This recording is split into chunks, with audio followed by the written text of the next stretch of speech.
Break ਤੋਂ ਬਾਅਦ ਇੱਕ ਵਾਰ ਫਿਰ ਆਪ ਸਭ ਦਾ ਕਰਦਾ ਹਾਂ ਹਾਰਦਿਕ ਸਵਾਗਤ। ਬ੍ਰੇਕ ਤੋਂ ਪਹਿਲਾਂ ਡਾਕਟਰ ਜੈਕਸਨ ਨੇ ਸਾਡੇ ਨਾਲ ਇਨਫੋਰਮੇਸ਼ਨ ਸ਼ੇਅਰ ਕੀਤੀ ਕ੍ਰਿਸਮਸ ਦੇ ਸੰਬੰਧ ਵਿੱਚ, ਇਸ ਦਾ ਕੀ ਇਤਿਹਾਸ ਹੈ ਤੇ ਨਾਲ ਕਿਹੜੇ-ਕਿਹੜੇ ਮਿਥਸ ਇਸ ਨਾਲ ਜੁੜੇ ਹੋਏ ਨੇ। ਹੁਣ ਇਹ ਜਿਹੜਾ ਸਮਾਂ ਇਸ ਸਮੇਂ ਸਾਨੂੰ ਪਤਾ ਕਿ ਸੈਲੀਬ੍ਰੇਸ਼ਨਸ ਹੋਣੀਆਂ ਨੇ, ਹਰ ਕਿਸੇ ਨੇ ਇੱਕ ਦੂਸਰੇ ਨਾਲ ਘਰਾਂ ਵਿੱਚ ਜਾ ਕੇ ਤੇ ਸੋਸ਼ਲੀ ਮਿਕਸਅਪ ਹੋਣਾ ਹੈ, ਖਾਣਾ ਪੀਣਾ ਵੱਧ ਜਾਂਦਾ ਹੈ, ਪਰ ਇਸ ਦੇ ਨਾਲ ਕਿਹੜੀ ਚੀਜ਼ਾਂ ਦਾ ਸਾਨੂੰ ਸੁਚੇਤ ਹੋਣਾ ਚਾਹੀਦਾ ਹੈ, ਕਿਸ ਤਰੀਕੇ ਨਾਲ ਅਸੀਂ ਆਪਣਾ ਖਾਣ ਪੀਣ ਜੋ ਹੈ ਉਸ ਨੂੰ ਕ੍ਰਿਸਮਸ ਨਾਲ ਰਿਲੇਟ ਕਰ ਦਿੰਦੇ ਹਾਂ, ਕਿਹੜੀ ਚੀਜ਼ਾਂ ਦਾ ਧਿਆਨ ਦਿੱਤਾ ਜਾਏ। Let's talk to Dr. Jackson about this.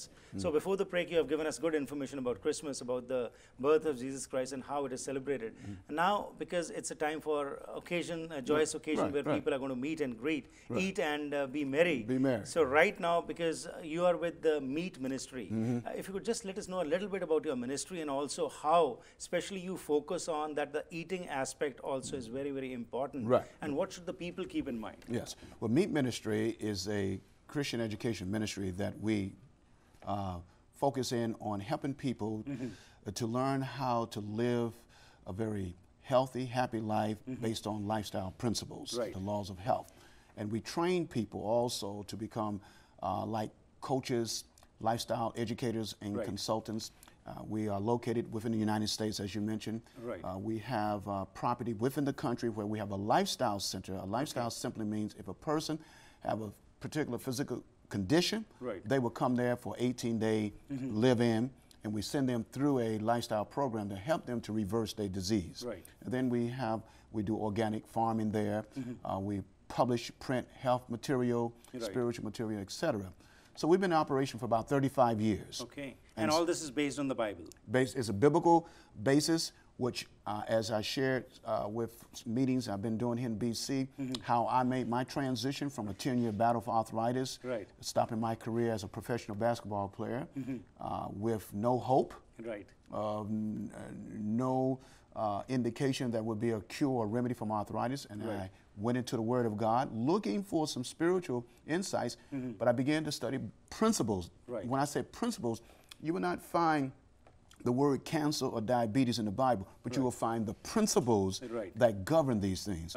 And so I base the teaching that I share with people on the Bible, which can be supported by scientific research and clinical research. So this is what the ministry operates on. Okay, and also what you're talking about, the lifestyle. And right as the now time when we hear the statistics are pointing out that obesity is a major problem over here. And especially during Christmas, we find the chocolates and alcohol and turkey and all those things. They further add on to your weight and to obesity also. So if you could, briefly let us know that right now, especially during the Christmas season, what should be kept in mind when people are going around, mixing around with people? And I would say that seasons like this, like Thanksgiving, other holiday season, and as we mentioned earlier, Harpreet, that definitely the history of Christmas definitely is not, a true Christian celebration. Yet man has developed that, and I said earlier that we definitely should take advantage of opportunities like this and still rejoice by being a blessing to others. I think that the gift giving has been too commercialized. I think that we should be more in the mindset of giving to others. I like to teach my children, instead of my children waiting on gifts, let's teach them how to serve other people. I think this would be a positive note for using this time as a celebration of Christmas. The true celebration of helping others. And so when it comes down to eating, I remember when I was growing up, I mean, we have what we call a smorgasbord of food to be everywhere. And that's a time that we can indulge and I say gorge ourselves with food. And then after the season, we suffer the consequence. I say, yes, food plays a great part in the Christmas season. But I think there's a word I use, temperance. Absolutely. Temperance, that's moderation. That's abstaining from that which is harmful, self-control. And in my home and in what we do in our family, we do come together, we have family meals, or we invite people. But the food that we display, food is conducive. There's no alcohol. You see, how can you celebrate when you're drunk? So I don't see alcohol as being part of the whole celebration. You want to keep sober. So many different dishes on the table. So even though they spread the table, I would be very selective, because people say, well, it's only one day out of a year. But you see, I read in the Word of God, it says the little things that spoil the vineyard. You know, it takes one raindrop, one drop of rain to produce a flood. Right. One snowflake. So that means even if I indulge at one time, it fixes in my mind that will also cause me to indulge in the future. Right. So I need to begin to practice temperance. So I would suggest to the household, if they're really concerned with their health, with the children's health, use this as an opportunity Right. to fix some wholesome food, plenty of green leafy vegetables, whole grain foods, you know, sometimes maybe instead of maybe white rice, try basmati or brown rice. If those who eat meats, I would say that I will leave the pork off the table. You know, if you're going to have chicken and fish, and I'm a vegan. I don't eat any meats, period. Right. But I'm just saying, add more green salads to the more green foods, you know, vegetables to the diet that would be more, I'd say, helpful. Instead of caffeine beverages, maybe have water or juice or herbal teas. Right. You know, that would be helpful. And there's a lot of things that they can begin to use this time to make a transition to a healthful diet. Right. And that's what I suggest. Well, it's a very pragmatic approach what you're talking about. Yeah. The question is that over the years, what you are saying, that the message of Christmas, basically, the way it should have gone and people should have been receiving it, it's not happening that way. No. It's becoming more and more commercialized, That's and right. every year we are finding that instead of the message going deep into us, it's becoming more of ostentatious show off, and also not understanding the basic concept, what the Bible talks about. That's right. And the fact is, it's a time, if I would say so, it was a time to really reach out to other people. It's a time to teach our children at an early age that it is more blessed to give than to receive. Because if Christ is a pivotal point of a Christian life, then Christ did not come to receive. Right. He came to give. He came to serve. He came to minister. Right. So if I'm going to celebrate this time, even though it's not his birthday, but in the very thought of it, his whole life was, he poured his life out to serve people. Right. And so it was not one big food orgy, or to you know, you're getting drunk and you're just going, you know, just going wild. It's a time to really to consider, to reflect, to pray, and as the year end, to prepare for the coming year. Right. That my life going to be a life of service.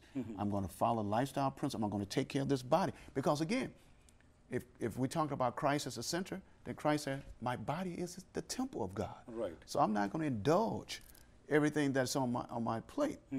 I'm going to eat. And there's a text, where we go, there's a text in the New Testament. It says, it's in 1 Corinthians chapter 10, 31, those who pick up the Bible, it says, whatever I eat or drink, do all to the glory of God. Right. So during this Christmas season, the food that I eat, I want to be sure is going to nourish this body, that my mind will be clear. That's very true. And again, another thing what we see is that it's not just in the developing countries. We are finding that people do not have food to eat, even in these developed countries. That's right. Whereas during this season, so much is wasted, whereas the people who need, even That's in right. these countries, That's are not right. getting that. You know, I've been on 5 continents, and like you said, just in the Western country. Just take Canada. You take the United States.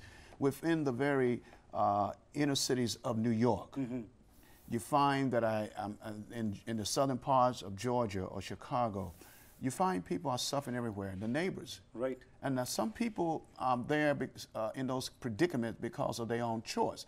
But nevertheless, I remember traveling in Europe and some of the developing countries. They said, in America, you all waste more food than anyone. Oh, yeah.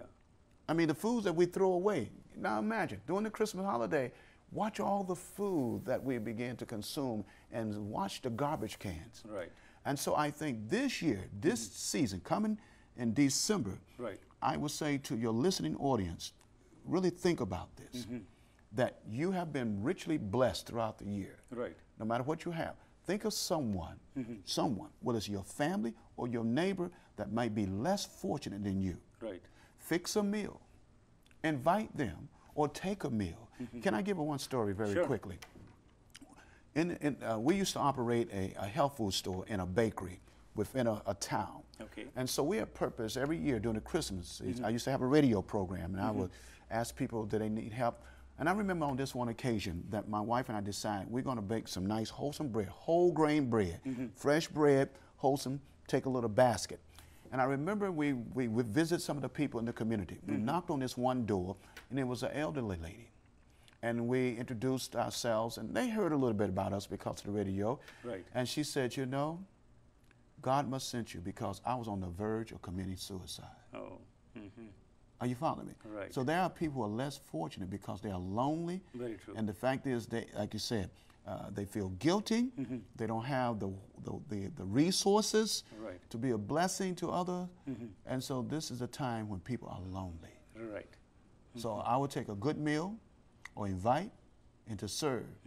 This would be my main goal Wonderful. for celebrating Christmas. That's wonderful.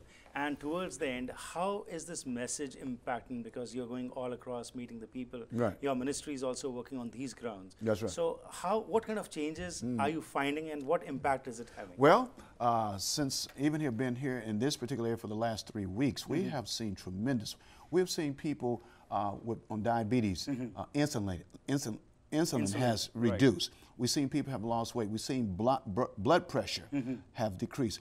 We have seen people begin to realign their lives and see how to deal with stress. I mean, Right. these are people giving testimonies. Right. And the fact is that this has been a reward.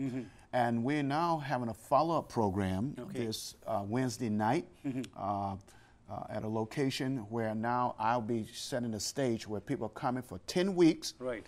And they will be specifically guided through a lifestyle program that will build upon what they learned for the 3 weeks Right. and spiritually connected. So we have seen people definitely make some changes. Just 8 principles. You know, I gave you a little handout of that. Right. And just drinking water, trying to get to bed, get some exercise. Very true. We're seeing that positive That's change. wonderful. Congratulations and thank you and Merry Christmas. Thank you for having me. It's a pleasure having you. And may Christmas be truly Christmas. Thank you so ਅੱਜ ਜਿਹੜੀ ਅਸੀਂ ਗੱਲਬਾਤ ਕੀਤੀ doctor Jackson ਨੇ ਸਾਡੇ ਨਾਲ ਸਾਂਝ ਪਾਈ ਹੈ ਕ੍ਰਿਸਮਸ ਦਾ ਅਸਲ ਮਕਸਦ ਕੀ ਹੈ ਕਿ ਕ੍ਰਿਸਮਸ ਦਾ ਸਿਰਫ ਇਹੀ ਮਕਸਦ ਹੈ ਕਿ ਅਸੀਂ ਸਿਰਫ ਇੱਕ ਦੂਸਰੇ ਨੂੰ ਗਿਫਟਸ ਦੇ ਦਈਏ ਜਾਂ ਫਿਰ ਪੀ ਕੇ ਓਵਰ ਡਰੰਕ ਹੋ ਜਾਈਏ ਜਾਂ ਜ਼ਿਆਦਾ ਖਾ ਲਈਏ ਨਹੀਂ ਇਹਨਾਂ ਦਾ ਕਹਿਣਾ ਹੈ ਕਿ ਇਹ ਸਮਾਂ ਰਿਫਲੈਕਟ ਕਰਨ ਦਾ ਕਿ ਜੇਕਰ ਰੱਬ ਨੇ ਸਾਡੇ ਤੇ ਬਖਸ਼ਿਸ਼ ਕੀਤੀ ਹੈ ਤਾਂ ਅਸੀਂ ਉਹਨਾਂ ਦੀ ਮਦਦ ਕਰੀਏ ਜਿਹੜੇ ਸਾਡੇ ਤੋਂ ਥੱਲੇ ਨੇ ਸੋ ਆਓ ਇਸ ਫੈਸਟਿਵ ਸੀਜ਼ਨ ਨੂੰ ਜਿੱਥੇ ਅਸੀਂ ਮਨਾ ਰਹੇ ਹਾਂ ਉਸ ਵਿੱਚ ਸਾਨੂੰ ਇੱਕ ਤਾਂ ਪਤਾ ਹੋਣਾ ਚਾਹੀਦਾ ਸਾਡੇ ਆਲੇ ਦੁਆਲੇ ਜਿਸ ਸਮਾਜ ਅਸੀਂ ਰਹਿ ਰਹੇ ਹਾਂ ਕਿ ਇਹਨਾਂ ਧਰਮਾਂ ਦੇ ਵਿੱਚ ਇਹ ਜਿਹੜੇ ਓਕੇਜ਼ਨਸ ਆਉਂਦੇ ਨੇ ਇਹਨਾਂ ਦਾ ਕੀ ਮੰਤਵ ਹੈ ਤੇ ਨਾਲ ਜੋ ਕੁਝ ਅਸੀਂ ਵੀ ਯੋਗਦਾਨ ਪਾ ਸਕਦੇ ਹਾਂ ਕਿਸੇ ਦੀ ਮਦਦ ਕਰਨ ਵਿੱਚ ਸਾਨੂੰ ਜ਼ਰੂਰ ਅੱਗੇ ਆਉਣਾ ਚਾਹੀਦਾ ਹੈ ਪ੍ਰੋਗਰਾਮ ਦੀ ਕਰਦੇ ਹਾਂ ਇੱਥੇ ਹੀ ਸਮਾਪਤੀ ਫੀਡਬੈਕ ਲਈ 604 603 7555 ਜਾਂ ਫਿਰ ਈਮੇਲ ਰਾਹੀਂ harpreet@akaltv.com ਤੇ ਸੰਪਰਕ ਕਰ ਸਕਦੇ ਹੋ ਧੰਨਵਾਦੀ ਆਪਣੇ ਸਪਾਂਸਰਸ ਅਤੇ ਐਡਵਰਟਾਈਜ਼ਰਸ ਦੇ ਜਿਨ੍ਹਾਂ ਦੀ ਬਦੌਲਤ ਇਹ ਪ੍ਰੋਗਰਾਮਸ ਤੁਹਾਡੇ ਤੱਕ ਪਹੁੰਚਦੇ ਨੇ ਅਤੇ ਜ਼ਰੂਰ ਆਪਣੀ ਫੀਡਬੈਕ ਦਿਆ ਕਰੋ ਕਿਉਂਕਿ ਉਸੇ ਦੇ ਆਧਾਰ ਦੇ ਉੱਤੇ ਅਸੀਂ ਪ੍ਰੋਗਰਾਮਸ ਨੂੰ ਹੋਰ ਬਿਹਤਰ ਕਰਨ ਦੀ ਕੋਸ਼ਿਸ਼ ਕਰਦੇ ਹਾਂ ਧੰਨਵਾਦ ਆਪ ਸਭ ਦਾ ਅਤੇ ਇੱਕ ਵਾਰ ਫਿਰ ਆਪ ਸਭ ਨੂੰ ਕ੍ਰਿਸਮਸ ਦੀ ਮੁਬਾਰਕਾਂ ਫਿਰ ਮੁਲਾਕਾਤ ਕਰਾਂਗੇ ਤਦ ਤੱਕ ਗੁੱਡ ਬਾਏ